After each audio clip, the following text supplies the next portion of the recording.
Good morning, everyone. Welcome to the regularly scheduled meeting of the Board of Public Works for today, Friday, June 16, 2017. Commissioner Rivas, Repenning, James, Davis, and Jacinto are present. President James, we have a quorum. May we start with bureau introductions, please, starting with Bureau of Engineering. Good morning, Mahmoud Karimzadeh, Bureau of Engineering. Good morning, Ruben Flamenco, Bureau of Street Lighting. Good morning, Kimberly Fitzpatrick, Bureau of Contract Administration. Good morning, Craig Shaw, Bureau of Street Services. Good morning, Ali Posti, Bureau of Sanitation. Good morning, Lori Rittenberg, City Attorney. Fernando Campos, Executive Officer. President James, we just received a speaker card under general public comment, no commentary under the Neighborhood Council comment section, and no other speaker cards. Okay, well, we'll close the Neighborhood Council category of commentary. Is there a second to my motion that we approve the meeting minutes from the meeting of Wednesday, May 24th, 2017 by Commissioner Repenning? Any objection? With that objection, we will approve those meeting minutes. Let's go to agenda item number 2, Council Districts 4 and 13. Actually, let's do agenda item number 3 for Mr. Lorenzen today. Tree removal, 10101 West Angelo Drive. Recommending that the board certify that the board has reviewed and considered the information in the mitigated negative declaration for the project at 10101, 10103, and 10107 West Angelo View Drive, and find the information contained therein appropriately addresses the requested tree removals. Number 2, find that the project will not have a significant environmental effect under the above described mitigated negative declaration, as the imposition of the mitigation measures described in the M&D and incorporated herein as project conditions, such that there is no substantial evidence the proposed project will have a significant effect on the environment pursuant to the city's environmental guidelines and is in compliance with the California Environmental Quality Act. Number 3, find the project's conflict with any local policies or ordinances protecting biological resources, such as tree preservation policies or ordinances, is less than significant with the incorporation of mitigation measures 4-1 and 4-2 as contained in the M&D. Number 4, adopt the M&D. Number 5, specify that the Bureau of Street Services Urban Forestry Division, located at 1149 South Broadway, is custodian of the documents or other material that constitute the record of proceedings upon which the board's decision is based. And 6, approve the request for a fee tree removal permit for 1 California black walnut tree and 7 coast live oak trees. Tree replacements are required. Mr. Lorenzen, on agenda item number 3, this is after, 20 years of presenting to the Board of Public Works. Today is your final presentation to the Board of Public Works. That's correct, sir. Well, I know we'll have an opportunity to do this later, but let me just say that I have certainly appreciated your expertise in your work here before the Board of Public Works. You are one of the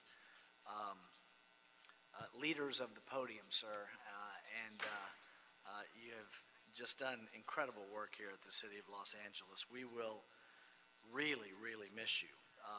But we've got business before us today that's on the agenda. So, Ron Lorenzen, go ahead, sir. Good morning, President James, Commissioners, Bureau Executives, Ms. City Attorney, and Mr. Executive Officer. Ron Lorenzen, Bureau of Street Services. And it is a little bit bittersweet for me. I've been here in front of this body for actually over 20 years and have presented probably thousands of presentations here. And believe it or not, I'm going to miss this. I really actually enjoy this part of my job and my career here. I really truly enjoyed working with all of you, the board that now sits, and those past and way in the past board members, many, probably in the number of hundreds by now that I've actually seen come and go through here. And I'd like to just commend your board as being one of the most responsive and respectful boards that I've ever worked with, and I just can't tell you how much I appreciate it. At any rate, the 10101 Angelo View Drive LLC is in the preparing to develop the property at 10101 Angelo View Drive, as well as 2 other parcels at 03 and 05, I believe, 101, 03, and 05. The developer is planning on constructing a new single-family home. One of the lots now has an existing single-family home of approximately 2,500 square feet on the property. That home will be demolished, and they will be constructing a 41,000 square foot home on one of the lots that we're now addressing today. In response to their inquiry with the Bureau informed them that they have to obtain the services of a protected tree, a consulting arborist for a protected tree report, and they obtained the services of Greg Applegate, who performed a protected tree report for this property. The property is approximately 3.6 acres. On those 3.6 acres are 18 protected trees of various conditions, size, and health. 8 of those trees will be impacted to the extent that they'll have to require removal for this project to move forward. The trees in question measure approximately 4 to 20 inches in diameter from 9 to 30 feet in height. The property is going to require extensive grading to perform, obviously, a very huge project. Included in the project are sports courts, a very, very large garage that will house 28 historic preserved cars, as well as swimming pools and terraces.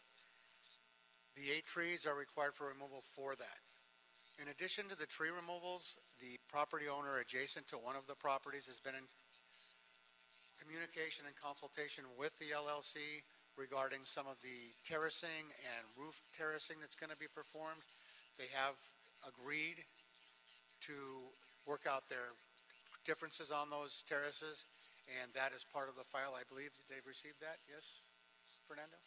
That is correct, yes. They received that document. It actually doesn't involve the trees. It actually is talking about the terraces have rooftops on them, and that agreement involves those and not the trees themselves. In that agreement, though, it does say that they will have to agree on the landscape planting plan, which both parties have completely agreed to it. It's a Mr. Franklin on the adjacent property.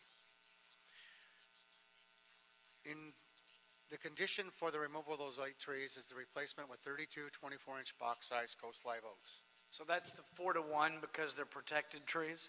That is correct. And they were able to save 10 of the 18 protected trees on the lot? That is correct. Those Okay. 10 trees will be fenced during construction. They have already been fenced. There's an addendum to the original tree report that has photos of the fencing in place. So the Bureau already knows that the protective measures have been taken. The only trees that haven't been fenced are those that are proposed for removal. And you'll excuse me, I'm taking a medication that's making my mouth very dry. Do you need some water? If I could, that would be great.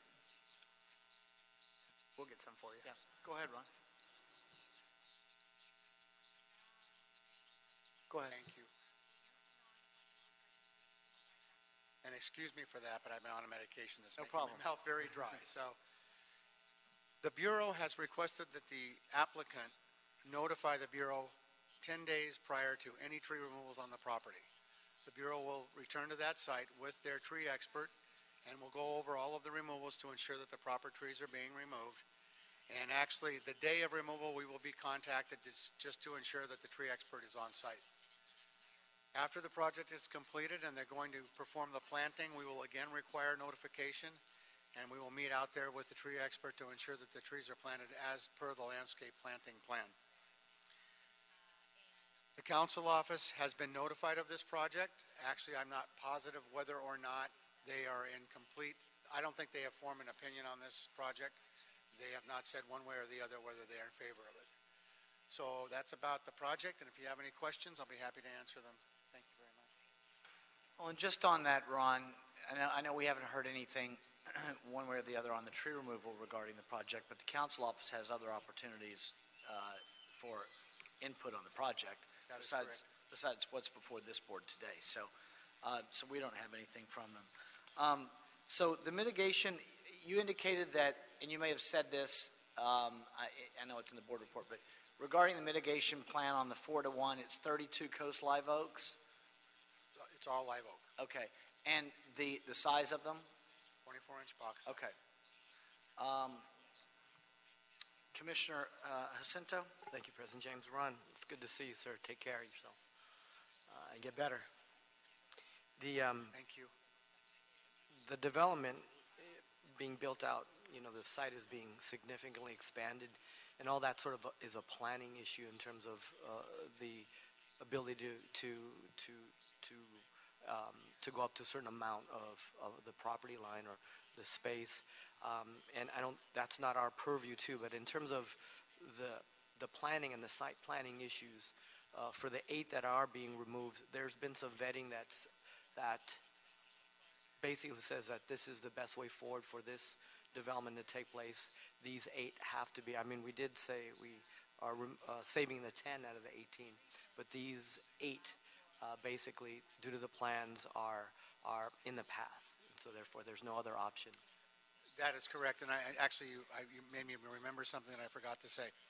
The MND was prepared by planning, and there are 2, Section 4.2 and I think Section 4.3, that are in conjunction and agreement with the conditions of your permit. So the city planning did review the case, and the MND has been performed by them, and to the best of my knowledge, there's been no objection to the MND. And the Bureau of Street Services, I'm sorry, were you done, Commissioners? Didn't want to step on you. The Bureau of Street Services has confirmed that the MND properly, which we can do ourselves, but I always like the oral record to reflect that the Bureau has confirmed that the MND accurately reflects the review of the tree removals, the trees that are being removed, correct? That is correct. The tree removal application and the MND were done commensurately. Okay. And was this one of the items, Mr. Lorenzen, that you had the opportunity to speak with what I will call the Urban Forestry Environmental Bar, the lawyers that have had the opportunity to review these, and they knew about this, correct? Yes. Okay, thank you.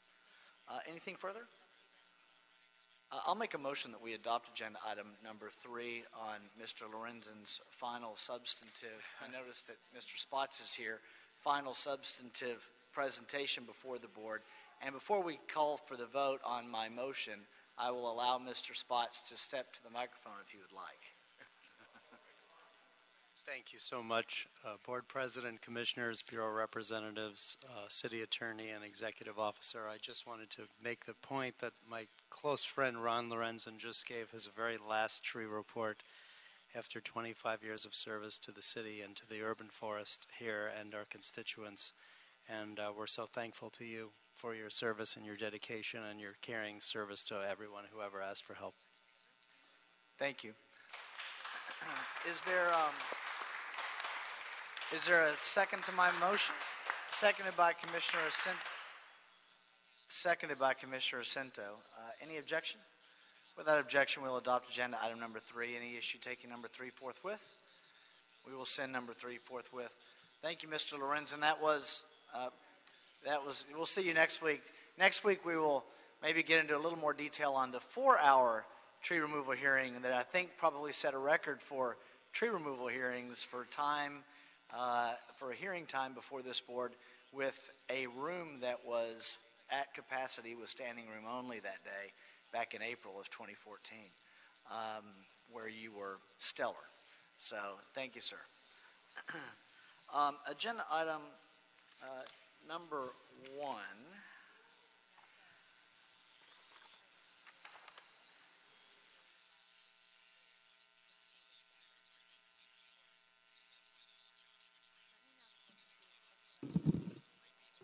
One moment, sir. Council District 11, change order number 15. Keywood Infrastructure West Company, Hyperion Treatment Plant, Effluent Pumping Plant Header Replacement Project, recommending that the board authorize the city engineer to issue a deductive final closeout change order number 15 for the project to provide credit for all unused bid item allowances for an amount of $315,631.17. Mr. Herman, you have a card on number 1? Mr. Herman, I don't recall, before you start, I don't recall if I have asked you this before, but I know I have asked one of your colleagues before, and they agreed to do this. Is it unconstitutional? That's not the issue. I'm asking you if you would remove the hood that you are wearing for your comment today. Yeah, but it's kind of cold in here. You have I'm, the AC on. I'm asking you if you would remove the hood, and I've asked, I think you before, and I think you agreed before, and I've asked your colleague before, and they've always agreed. Right, but I'm not the You- asshole that you doesn't forced have me- to take it off, but Well, but you, I do. you forced me to ask you, and I asked you, and I appreciate the fact that you did. I do. Now, go ahead, sir. So you see, I have a mask on, and I'm not asked to take that off. You know why? That's right. Because the mask represents the injustice of City Hall, the injustice of our unconstitutional right to stand here and talk about the hyperin treatment. No, it's not great. I'm on fucking topic. This deals with Bonin. Bonin's a fucking racist. He doesn't like blacks and he doesn't like Hispanics. And more so, he treats those minorities in his CD11 like shit. So when you spend money on the hyperin and there's no contingencies and there's no backup money for mistakes, you have to draw a line. You have to draw a line and conclude that there's some stealing going on. Because every major project of infrastructure has a so-called budget for going over and should always have a budget for going over. And it should be stated on this paperwork so that we don't have to come back a week or two from now and say, oh, by the way, we need to add a variance to add more money to the project because we understood the engineer's interpretation of cost and budget in this project. See? Now, if a regular person came in here and said, who fucking cares? Just do whatever the hell you want. But see, Spindler and myself, we know you guys are stealing. We know that those developers and people of special interest that allow these projects to take place. But by the way, thanks to Inglewood, we got now a team in Inglewood. Thank you, Mr. Butts. See, Mr. Butts, the mayor, is creative, like Spindler and I. You always have to throw a twist into the buck to stop the Jews from stealing from those citizens of Los Angeles, and more so, stealing from all of us, too. Mr. Kenny, on agenda item number 1. Good morning. Sean Kenny, representing the Bureau of Engineering, Environmental Engineering Division. I am here today asking for the authority to issue a final closeout change order for Capital Improvement Project 2390, the Hyperion Treatment Plant Effluent Pumping Plant Header Replacement. This project included the major upgrade and improvement of the city's 60-year-old effluent pump and outfall pipe system. All treated effluent flows to this facility, discharging 5 miles out in the ocean, about 150 feet deep, at an average rate of 300 million gallons a day. In order to complete the work, treated effluent had to be temporarily routed to the plant's emergency 1-mile outfall. And this required a major outreach to the public and an ocean monitoring program to assure public safety and to avoid permit violations. The repairs were done during a 6-week period on a 24-hour, 7-day-a-week schedule. As our luck would have it, we had to contend with El Nino weather that year, that season. But the work was successfully completed and the outfall was placed back in service on schedule. The project included a fixed cost bid item allowance. For the monitoring portion of this work, it was budgeted at $656,000. But thanks to the coordination, the cooperation, and contributions of several different groups, the costs were minimized, resulting in an unused balance of about $250,000. Other related contract bid item allowances also were not fully utilized, and per our contract, we are to receive a credit for that unused work. We issued 14 change orders on this project, including the replacement of the plant's 120-inch diameter gravity vault valve. It's the most important valve at the plant. And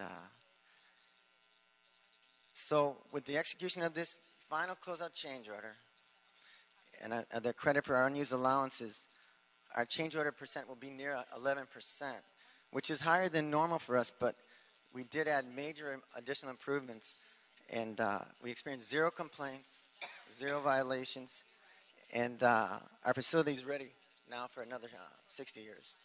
So, therefore, with your approval, we'll execute this change order and proceed to close out the job. Thank you, Mr. Kenny. We'll start with Commissioner Jacinto. Thank you, President James. Sean, thank you for this report. So we're ending up almost 11. It is higher than sort of what we like to be. The allowance for environmental monitoring program, talk a little bit more about that. What was our assumption in the beginning, and then we got the coordination, and then we're spending basically $250,000 less. Yeah. Well, it's to the credit of the group that we had contingency money in there in the event that other issues had come up, but we were able to minimize that, and again, we finished on schedule. So, contingency monitoring. So you said there was different groups, Sean. Who were there was university professors, there was consultant groups, there was people outreaching to the public, and so there's an assembly of specialists, of academicians, and folks that are monitoring. Yeah, they're monitoring daily the water being in the ocean, outfall, in a broad range up and down the coast. So, regardless of whether or not we needed them or not, we complied with all the environmental issues on the project. We did. And so, therefore, it was just basically a savings, right, based on assumptions we made in the beginning. Yeah, we had the opportunity to extend longer if we needed. We didn't need to. That's another reason. All right. Thanks, Sean. Thank you, Commissioner Jacinto. Anything else? I don't have anything further. Is there a motion on number 1 by Commissioner Jacinto, seconded by Commissioner Davis? Any objection? With that objection, we'll adopt agenda item number 1. Any issue sending number 1 forthwith? We will send number 1 forthwith. Thank you, sir. Very much. Agenda item number 2, a change order number 2 in Council Districts 4 and 13. This is a budget increase for Tomovich and Associates. This is under the Sewers 5 contract for the Fletcher Drive project, recommending that the board first authorize $41,000 in additional contingency and approve a revised construction budget of $141,000 for the project.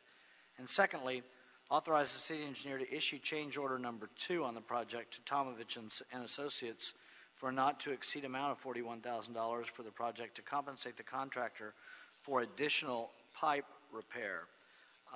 Agenda item number 2, Mr. Herman, you have a card on number 2. Just a minute, Mr. Garawi. Okay. Mr. Herman has a card on number 2. Okay. So, shall I speak? No, one moment. Just have a seat. We'll start with the speaker.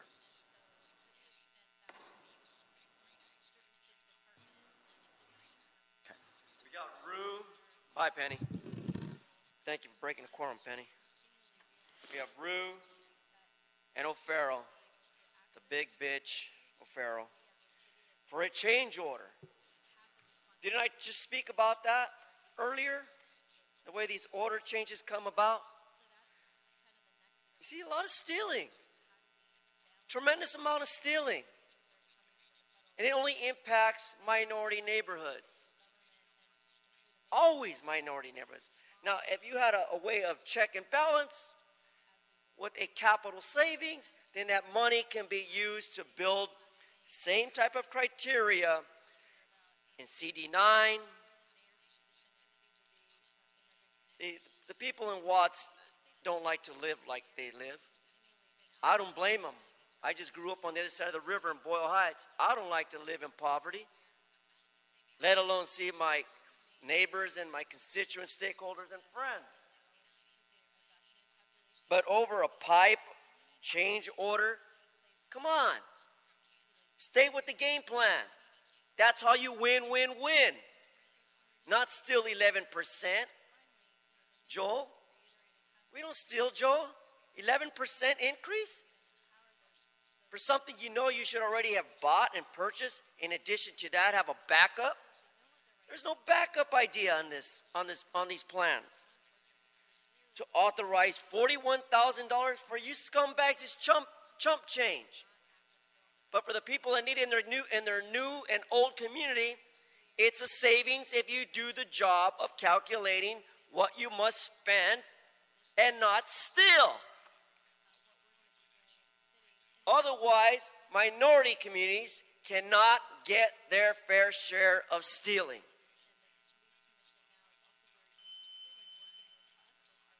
Mr. Garawi, go ahead, sir, on number 2. Thank you for your patience. All right, so to repeat, this agenda item is about Flusher Drive 2300, one of Source 5's project, and the staff recommends the following. 1, authorize $41,000 in additional contingency and approve a revised construction budget of $141,000 for the project. 2, authorize the city engineer to issue change order number 2 to Tomovich and Associates for a not to exceed amount of $41,000 for this project to compensate the contractor for additional pipe repair. This project is located on Fletcher Drive between Glendale Boulevard and Riverside Drive in the near Echo Park. The existing pipe is an 8-inch VCP built in 1928, 14 to 18 feet deep. The pipe had cracks and deposits, and it needed urgent repair. So the construction order was issued, and during construction, there were differing site conditions that indicated that there were additional cracks and that the soil type is type C, and consequently, a revised construction order was issued. A second revision was issued for this project because more cracks were found during construction, and also to authorize the contractor to work at night. Change order number 1 was issued because there was another differing site condition, in the sense that part of the pipe was encased in concrete, and the contractor needed to remove the concrete in order to conduct the spot repair, and subsequently the construction order 1 was issued. Construction order number 2, which is requested to be approved by the board and is necessary to pay the contractor for horizontal cracks discovered, and additional cracks were encountered after the removal of the calcium deposits. The cost of construction order number 2, which is $33,991, will cause the project construction budget to exceed $100,000. Thank you. Thank you, sir. We'll start with Commissioner Davis. I wanted to recap the reasons for us to have a contingency. Obviously, we have a contingency for all of our projects, but in this case, we discovered as we got involved in the project that there were some damages to the pipe that were unforeseen when we started the project. Is that correct? That's correct. Now, what I wanted to know was, we mentioned that there are hours in the evening that we're doing the construction in this particular site. Is there any reason why we're doing it in the evening? Does it have anything to do with traffic, or does it have anything to do with the work in and of itself as to why we... The main purpose for authorizing the night work is the type of businesses in the surrounding area where the repair work. That plaza where the work is to be done consists, amongst other businesses, consists of businesses that have high water demand. There are a couple of restaurants, a salon, and a car wash, and that causes a significant flow in the pipe, which makes it difficult to bypass and to divert the flow during working hours. So we found that it is prudent to have the work done at night, where the businesses are closed and the flow is significantly less. Understood. Thank you. Thank you, Commissioner Davis. Anything further? Is there a motion on agenda item number 2? Commissioner Davis makes the motion. I'll second it. Any objection? Without objection, we'll adopt agenda item number 2. Any issue sending number 2 forthwith? We'll send number 2 forthwith. Thank you, Mr. Groff. Thank you. Appreciate it. Agenda item number 4 There's been a request to continue agenda item number 4 to Wednesday, June 28th, 2017. This matches up with a couple of other AGFs that are going to be heard on that same day. So without objection, we'll continue agenda item number 4 to June 28th, 2017. Agenda item number 5, contract award, Public Works Trust Fund Nexus Study and Policy Development Review, recommending that the Board of Public Works, subject to the Mayor's approval, approve the proposed personal services contract between the City of Los Angeles and Bronner Group LLP in substantial form for 6 months and an amount not to exceed $140,000, and authorize myself or 2 members of the Board of Public Works to execute the contract after approval as to form has been obtained from the City Attorney, and authorize the Executive Officer to exercise 1 or 2 no additional cost contract renewal options if determined to be necessary to complete the proposed work. Dr. Campos, on this item, for an exercise of renewal, I would like for it to come back to the board.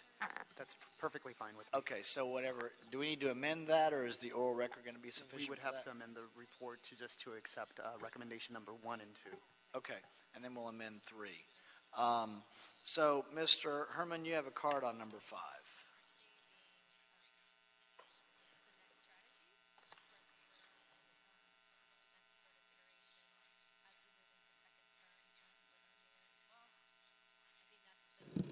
So you see, the Dark Knight returns. And as you heard, a personnel service contract. What the hell is personnel doing with this contract? Trying to dish it out, hand it out to this outside legal party? Why can't the city's engineers just sit down and calculate for these type of awards for study and policy? I'll tell you why. For the same reason why they broke the pipe on the last item. Working at night, right, Mr. Davis? When they can do the work when it should be done without any error or failure to safely not damage any other pipes, you see. That's a study. With all this modern day equipment we have, firemen have the best equipment. They can see through walls when there's a fire, a hot spot. They could detect noises underground. They could run this machine over the ground to tell you the depth or if there's something not in its place. That's a study. But see, I didn't go to engineering school to learn all this bullshit. Because the type of bullshit I come to City Hall is the same bullshit I talk about. Bunch of bullshit stealing. So, regarding CD All and that fat, bald fuck, Jose Huizar, unfortunately, I missed him on item 4, but we'll get him. To authorize the president and 2 members of the Board of Public Works to execute the contract, I suggest a second-party opinion for the record. A second-party opinion, because I believe there's a conflict of interest in how to delegate this contract award, and I don't want no stealing.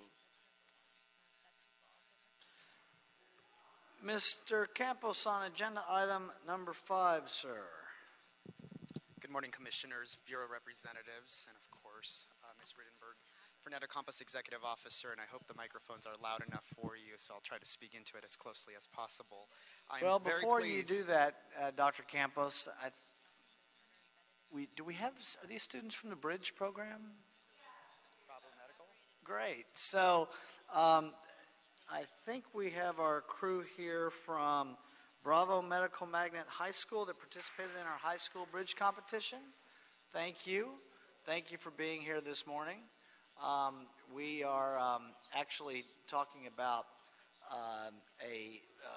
awarding a contract to do a nexus study on our Public Works Trust Fund, which enables us to put existing funds that have been paid into the city into various public works projects around the city. But to the students, what grades, what years?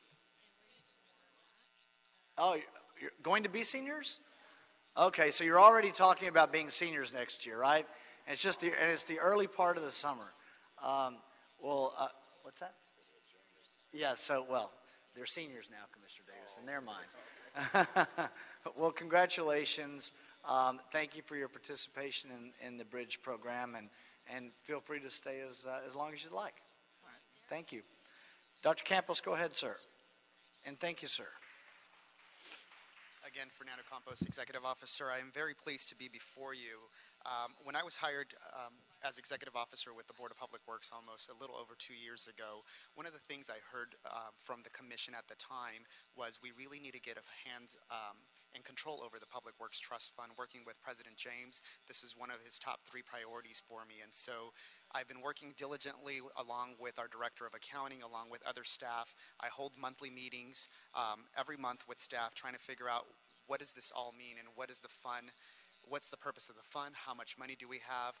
We were able to reconcile almost 7 years of data within a 1-year time period. After that, we have now reconciled everything on a month-to-month basis. We're about 15 to 21 days after the month end for financials, which is extremely fast in the accounting world and also in the finance world. But more importantly, I think what has happened is that we've been able to shed more light into the Public Works Trust Fund in terms of what does it mean in terms of the accounts, how can we use the monies, where are the monies. We've been able to identify 29 different accounts, about $123 million that's in the account as a whole. Before I forget, I'd like to thank Vicky Santiago, our Director of Accounting, for assisting me in getting us to this point. Also, Tommy Sue and Raul Mendoza for shepherding the RFP process. Back in February 2017, a couple of months ago, 3 months ago, this board approved the RFP to actually go out and test the market to see what types of firms can actually come back to provide us a nexus study proposal. What the nexus study basically means is that we wanted to look at how can we use the funds, what type of reasonable relationship can be determined, and options that this board can take into consideration to establish a reasonable relationship between what the fund was originally collected for versus the actual project itself. What happened in 1989 is that the state of California passed AB 1600, which is now Government Code 66,000, and that's what we know as pre-89 and post-89, and that's the reference we use throughout the last couple of months coming to your board. And before then, the board and the Board of Public Works was able to use the funds the way they needed to for the development project. Post-89, the law required a reasonable relationship or some sort of linkage between the actual fee itself, the fee used, and the actual development project. Now, not all the funds that are in the Public Works Trust Fund actually have to comply with the Mitigation Fee Act of 1989. Only a certain portion, what we call the pre-89, post-89 restricted mitigated funds. Those funds total about $11.8 million, and that's what we are here before you to discuss. The proposal that is being proposed is a 6-month proposal to do a project over that 6-month time period to look at this 2 accounts within the 29 accounts, about $11.8 million. There's about 600 deposits out of our 12,000 deposits that we currently have in our Public Works Trust Fund. And more importantly, looking at benchmarking across what other cities are doing in the state of California. Originally, when we released the RFP, we did request benchmarking across the entire country. We were thinking about New York, Atlanta, Miami, all the major cities across the United States. However, when we dived into the actual proposal itself and we started looking at the Mitigation Fee Act and Government Code 66,000, it behooved us to actually start looking at what other cities are doing in the state of California, because AB 1600 or Government Code 66,000 only applies to state of California municipalities. So therefore, we're asking the firm, Bronner Group LLC, to focus on benchmarking in the state of California so that we can come back to this board, hopefully within 6 months. The goal is to come back by December of this year with a set of options that this board can consider to establish what we call a Public Works Trust Fund fund use policy, or Nexus fund use policy. That policy document, with the aid of this proposal, would allow your board to establish that policy on how we can use these funds. I have to caution, and I also have to give it a caveat, and that is the proposal may come back, or the review of the proposal may come back that we may have to cheat some of the funds. We may have to do air finders on some of the funds. It may be that the firm may come back to say you can use all the funds as long as you establish that reasonable relationship. And so that is my goal, to figure out what options this board can take, and ultimately what the mayor and city council can consider as we establish that moving forward. Again, we released the RFP back in February 2017. The proposals were due March. We extended that to April 21st because we needed a little bit more competition. And what I mean by that is that we had pre-proposal mandatory conferences. We also reached out to several firms. We only received one firm back, one proposal back after a 60-day market search. The Bronner Group provides not only the depth and experience in this type of work, but they also have the team that's necessary to do this type of work. The proposal before you, the contract is for 6 months with 2 6-month renewal options, and at the discretion or at the request of the President, we will remove recommendation number 3, and that is to do a extension, a no-cost extension. We will amend, or the recommendation is to amend the report, omitting or eliminating recommendation number 3 of today's report. We will come back if we need to extend that. The goal is not to extend. However, there's always hiccups in a proposal in this type of review. So if we do need to, we will come back and seek that approval from you. The Bronner Group is a women-owned business. It's also a disadvantage-owned business. They do not get credit. We did ask for a 4%, 5% MEBE and a 4% WEBE, 2% SBE and DBE, and a 4% OBE. Unfortunately, the proposal did not have that. That's not because the Bronner Group didn't try. They did meet their business inclusion outreach of 71 firms. Of the 71 firms, only 2 responded. One of those firms was a WEBE, and that firm opted not to continue in the proposal, and the second firm was a MEBE. However, the pricing points from the MEBE that was submitted to our prime, the Bronner Group, was a lot higher than our current rates that's before you. The current rate is anywhere from $135 to $185 per hour for service. The MEBE group was a lot higher than that. So therefore, we ended up going with the most cost-effective or cost-efficient option for us to go forward. But you indicated that the prime is a WBE? WBE and also DBE. Okay. They're not local based. They are in Chicago. However, they have done work with the Port of Los Angeles. They've done work with the Controller's Office. They've also done work with the Housing Authority, and they're now engaged with the Office of Finance to do some other work. So therefore, they do have some experience not only in the city of LA, but also throughout the state of California as well.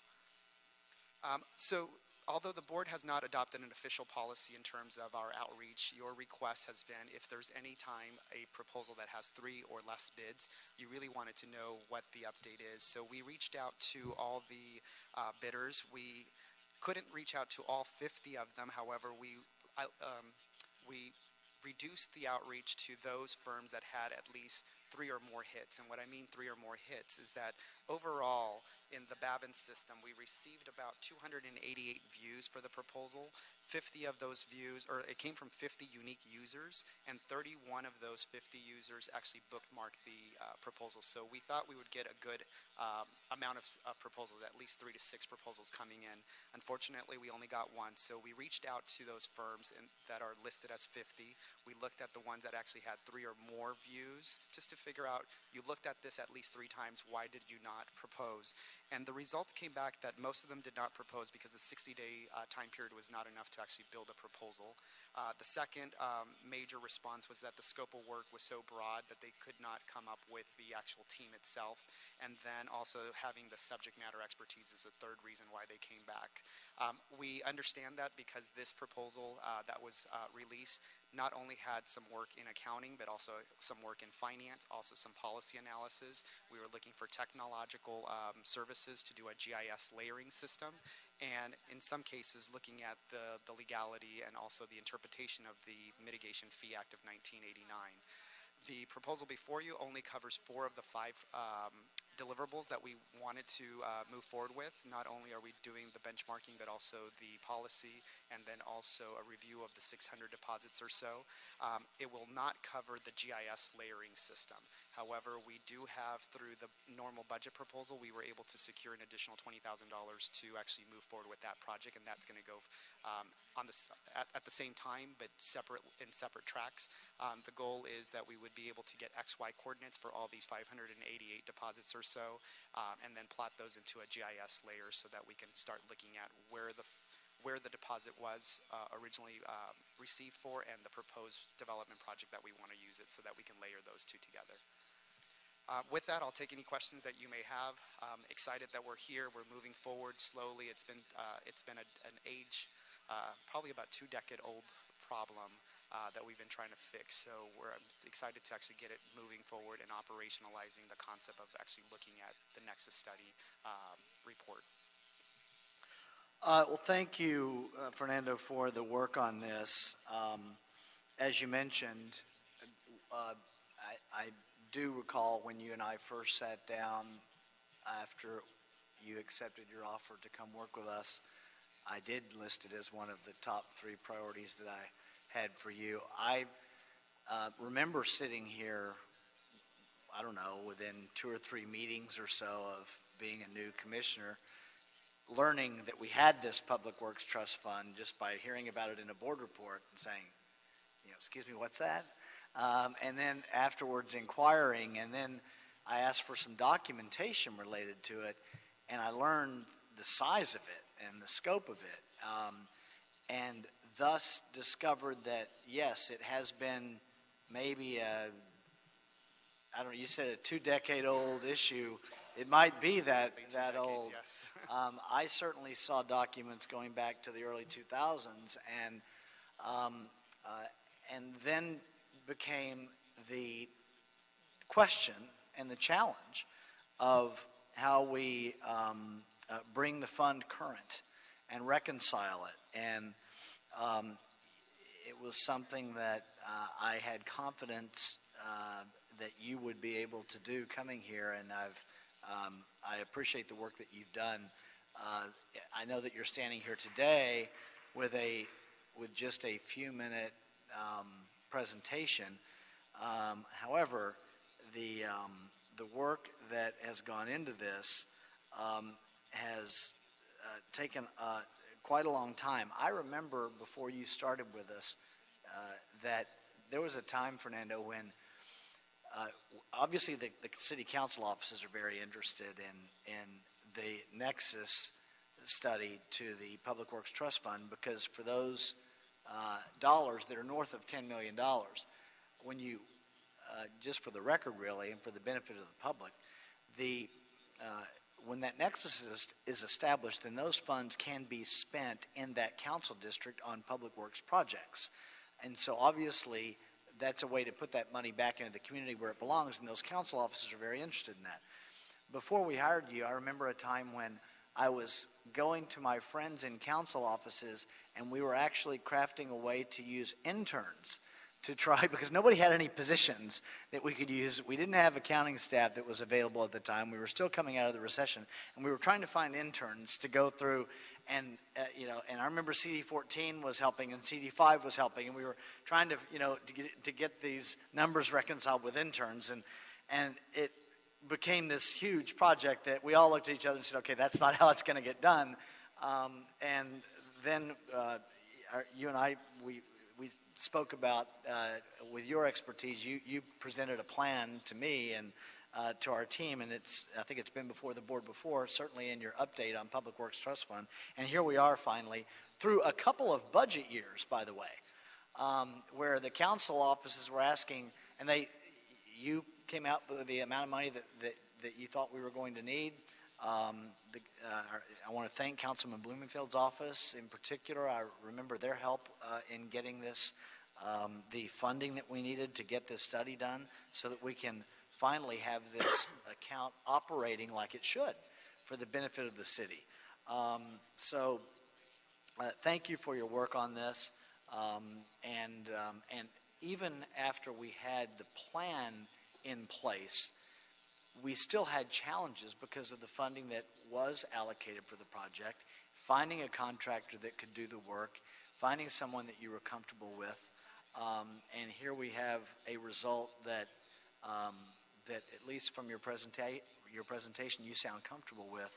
And if you're comfortable with it, then I'm comfortable with it. I'm actually very comfortable. I was very pleased with the Bronner Group's proposal.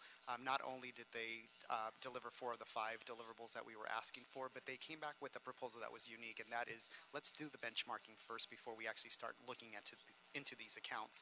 And that's the original plan, was looking at one account one by one, figuring out which council district it belonged to, what's the purpose of the fund, and then figuring out like-kind categories. They're actually flipping that around and saying, let's start with benchmarking, let's look at the analysis of the policy itself, and then based on what we find, then we can start making a determination as to what level we dive into these 600 accounts or so. And so it may require only a 5,000-foot dive as opposed to a 35,000-foot dive. So I think that will not only help the city, but it'll save us money in the long run, and ultimately the project is going to come in as originally estimated, which is about 150,000, 160,000 as we informed Which is our about what council and our you initially thought. Yes. All right, well, thank you for your work on this. It's been a long time coming, and I certainly support it. Commissioner Davis.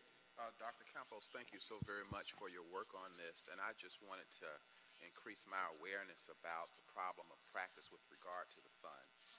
Our goal here is obviously to have benchmarking and to have this study to give us recommendations in how to better, more effectively and efficiently manage the trust fund. Is that pretty accurate? That is correct. Okay, and in terms of currently, when the stakeholder, well, first of all, who are the stakeholders that are eligible to get money from the fund as it currently exists? The primary use of the fund is really back to the developers themselves. So it's the permittees or the applicants or the depositors that actually submitted the funds to us for keeping. Once the city provides the services and the design plans or does the development project, we will use those funds on behalf of the developers. So the main stakeholder is the developer. In this case, what we're referring to, the $11.8 million, is that we have this money available, and we are looking at establishing a reasonable relationship in terms of what we can use the money for, and then putting it back to the original development project it was originally collected for. So therefore, we use the money to date in terms of, have there been any loans to date out of that particular account? yes, we have done some Public Works Trust Fund loans. We currently have about $20 million. The board just recently approved a $6.9 million loan about a week or two ago that raised the total debt to about $28 million as a whole. So for development projects, of course. Primarily for construction project, yes. There's only one project that's not related to construction, but most of them are either for bridge improvements, for park development, for street lighting. Those are the types of funds or types of projects that this board has approved loans for. Basically mainly for public works activities throughout the Correct. city. Now, in terms of our current practice, of those who do get and pursue opportunities to use the fund as it currently exists, are there any rates that they have to pay back in addition to the loan that they have acquired? Any interest rates? Do they pay it back with interest? On the Public Works Trust Fund loan, as of right now, this board approved about 6 months ago a proposal to actually start charging an interest rate to funds that earn their own interest and do not forward that interest earned back to the general fund. That has been submitted to the mayor's office. I believe it's now sitting in the CAO's office. It's been several months there. Once the CAO provides their analysis to council, then it would go to council to actually establish that policy. Our intent is to actually start charging that interest that's due back to the Public Works Trust Fund, if and only if those funds are earning interest that's not being returned back to the general fund. Ultimately, our interest that we earn, we return it to the general fund, and we earn about $900,000 to about $1 million a year in interest, and that goes back to the general fund, and that's used for taxpayers. So notwithstanding that example for policy in the future, currently there is no fee that those who pursue the loan and acquire it have to pay back when they get money from the trust fund currently.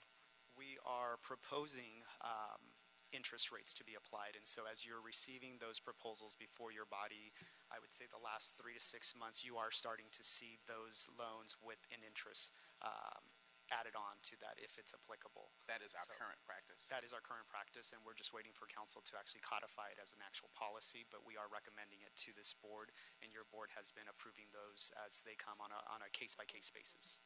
Okay, thank you. Thank you, Commissioner Davis. Commissioner Rivas?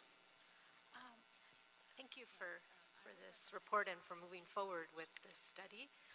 The question I had, why wasn't the geocoding part of this project included in their scope of work with the Bronner Group? It came down to subject matter expertise. So the Bronner Group had financial folks, they had accounting folks, they also had policy advisors and folks that are used to doing policy analysis, but they did not have the technical expertise. What the Bronner Group did offer is that they can try to obtain the XY coordinates for us, and once we get that information, we can feed it into an Esri platform, or if we may be able to use our Bureau of Engineering, GIS specialists there to create a layer for us. So that's the primary reason that it was not included. Okay, but then if they do get that data, then we'll be able to potentially use it. Correct. And the vision behind that deliverable was really, it's a nice to have. So I wanted to actually do like a heat map to figure out where are the deposits throughout the entire city, and based on upcoming discussions in terms of the reasonable relationship policy or the nexus policy, once your board establishes either a 1 mile radius, a 50 block radius, a 5 block radius, whatever that radius may be, even a council district boundary is something that we can, that your board can consider.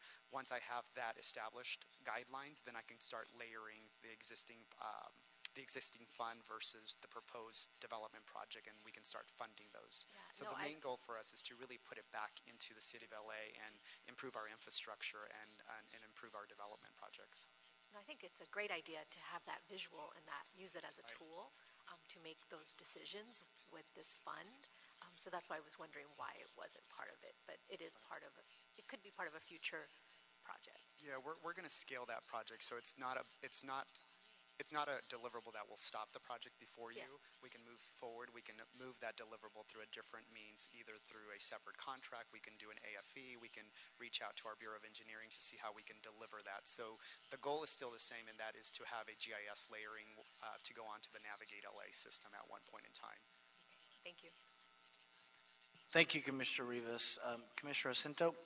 Thank you, President James. Dr. Campos, thank you and congratulations for your leadership on this. It's exciting when we can get back to baseline on a very significant project, and I appreciate your leadership working with the team of Vicky, of Tommy and Raul, and the other accountants to get that first part. But this $11 million of forensic accounting is tough. You did great. I think that the benchmarking is important as a scope of work, and then the forensics that will result in local return with that GIS coding, so we can figure out how do we get more local return, and where are there policy decisions to say, well, we don't have enough in certain areas too. So it's good, and this is a feather in your cap to really get us back to baseline and moving forward on the scope of work. So congratulations, sir. Absolutely, thank you. And this is only 2 of the 29 accounts that I referred to. We're still working on other accounts slowly with the limited resources that we do have, but we really have been peeling the onion on the B permits. So at one point I remember 4 or 5 years ago, we were transferring maybe $200,000, $300,000 a year to the general fund. The last 2 years, we've been batting about $12 million. This next fiscal year for 17-18, we are estimated to deliver about $14 million. So the last 3 years, about $36, $37 million, whereas in the prior 3 years, we were getting $1 million, $2 million, maybe $3 million at most. And so that definitely provides that cash flow that the city needs. Thank you, Commissioner Penning. Thank you, Dr. Campos. I just also want to chime in support of your leadership on this topic. Your very thorough, steady, persistent leadership. I think that this is going to prove to be a very worthwhile investment. I think that the money we're spending here in terms of what we're able to get out of it in really being able to get a fairly significant fund at the city, squared away so that we can actually feel good about being able to spend it and know that it's everything is sort of based in fact and not. And I think that as we've seen, I think even sort of since you've been with us and have been working on this, interest in the fund has grown. So people see it as something that they want to be involved with, and I think that's good and bad for us because it means they want more loans. But I think that it's a testament to you, your leadership, and I think that the interest in sort of working with us to help get projects done in the city is just going to grow once this is completed. I think the main thing is just knowing what the fund is and how much we have and where it is. We have every penny accounted for, which is a great sense of peace for me, knowing that we have a good control over the fund. Now the main thing is putting that money to work and putting it back out to the community. So that's what we're doing, slowly but steady. Yes, it was one of the more remarkable surprises that I came across when I first sat in this chair, the existence of the fund. We are going to look at U permits, Commissioner Jacinto. I know that's one of your top areas, so that is coming down the pipeline along with trees, and then general improvement, land, and vacation work orders are all on the horizon. So we're taking them one piece at a time based on the resources that we have. So, great, thank you. Anything further? Then I'll make a motion that we adopt agenda item number 5, seconded by Commissioners Repenning, Davis, and Jacinto. Any objection? Without objection, we will adopt number 5. Any issue sending number 5 forthwith? We will send number 5 forthwith. Thank you, sir. this is as amended, removing item Yes. recommendation So, number 3 as stated. Yes, as amended. So we just remove it? Yes. Okay, and then it automatically comes back to the board. Absolutely, All I yes. want to do is, and my only thinking behind that, Fernando, is that when the contract comes up for renewal, I just think it's good that everything we're doing with the Public Works Trust Fund is done in here. And even a contract renewal, it's an excuse to talk about it again and to get an update, and Absolutely. and for everyone to be reminded of it. And so I just think it's the best thing to do. So that's what we'll do on agenda item number 5. Thank you.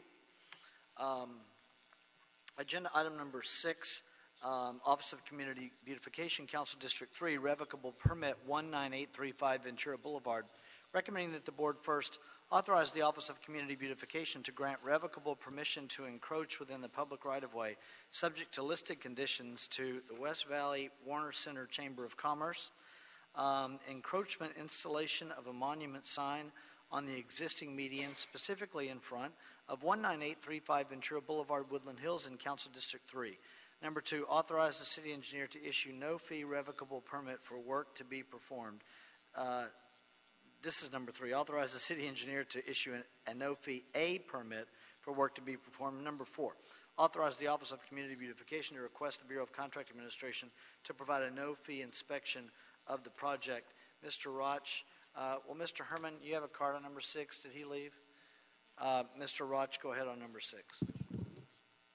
Good morning. Paul Roch, Director of the Office of Community Beautification. The Office of Community Beautification, through the Adopt a Median program, encourages neighborhood groups and organizations to take an active role in both the improvement and beautification of areas of public space. We're bringing before the board this morning an Adopt a Median project for approval, coordinated by the West Valley Warner Center Chamber of Commerce. We're requesting approval to issue permits through the Adopt a Median program for the installation of a monument sign on an existing street median along Ventura Boulevard in the community of Woodland Hills. The sign shall be a community marker stating "Welcome to Woodland Hills." Plans have been reviewed and approved by the Los Angeles Department of Transportation, Bureau of Street Services, Bureau of Engineering Structural Engineering Division, and the Los Angeles City Planning Department. Letters in support of the project have been received from the Woodland Hills Warner Center Neighborhood Council and from Council Member Bob Blumenfield. And at this point, we are requesting board approval to officially accept this plan as part of the Adopt a Median project to move forward with the issuing of permits. Thank you for your attention to this item. Any questions for agenda item number 6 with Mr. Roch? I don't have any questions. I'll make a motion that we adopt agenda item number 6, seconded by Commissioner Repenning. Any objection? Without objection, we'll adopt agenda item number 6. Any issue sending 6 forthwith? We will send number 6 forthwith. Thank you, sir. Agenda item number 9, the release of a stop notice, L&A Concrete Structures Incorporated, has transmitted the release of a stop notice in the amount of $68,612.44 in connection with the Pierce Street and Woodman Avenue Diversion Sewer Project, contractor Vasilage and Company, Incorporated. Mr. Herman, you have a card on number 9. Mr. Herman? Is there a second to my motion that we adopt agenda item number 9 forthwith by Commissioner Davis? Any objection? With that objection, we will do so. Agenda item number 8, bond to release stop notice, Kemp Brothers Construction Incorporated. Kemp Brothers Construction and the Great American Insurance Company transmitted a bond to release money withheld on stop notice filed by Neal Electric Corporation. The bond amount of $1,821,853.94 in connection with the Los Angeles Police Department Police Academy Replacement Training Facility Project is on number 8. Mr. Herman, you have a card on number 8. Is Mr. Herman here? Not here on number 8. Is there a second to my motion that we receive agenda item number 8 forthwith? By Commissioner Repenning. Any objection? With that objection, we will do so. Agenda item number 7. Requested contract award, Donald C. Tillman Chemical Line Upgrade Project, Council District 6, Bureaus of Engineering and Contract Administration. Recommending that the board declare J.F. Shea Construction Incorporated the first low bidder to be the lowest responsible bidder and award them a contract for the project for $832,000. And secondly, authorize myself or 2 members of the board to execute a contract after approval as to form has been obtained from the city attorney. Mr. Kenny here on number 7. Mr. Herman, you have a card on number 7. Mr. Herman, are you here? Mr. Kenny on number 7. Thank you again. Sean Kenny, Bureau of Engineering, Environmental Engineering Division. I am here to request that you award this project, this contract. This project will expose buried chemical process piping at the Donald C. Tillman Reclamation Plant, provide leak detection and double containment in order to prevent any chemical spills. J.F. Shea is the low bidder. They have done 5 projects with us recently at a cost of nearly $23 million. They're a contract that we've had good experience with, and we support the recommendation of the Bureau of Contract Administration to award this contract. Questions for Mr. Kenny on agenda item number 7? Nope. Commissioner Jacinto has made a motion that we adopt agenda item number 7, seconded by Commissioner Davis. Any objection? With that objection, we will adopt agenda item number 7. Thank you, sir. Thank you. Any issue sending number 7 forthwith? We will send number 7 forthwith. Have we cleared the desk of voting items, Mr. Campos? Voting items, yes. Okay. General public comment. Mr. Herman, you have a card on general public comment? Mr. Herman is not here, so he waives general public comment, so we will close general public comment. Have we cleared the desk? Yes, you have. Okay, then we are adjourned with the exception of a brief management meeting which will take place in the conference room now. Thank you, everyone. Have a nice weekend.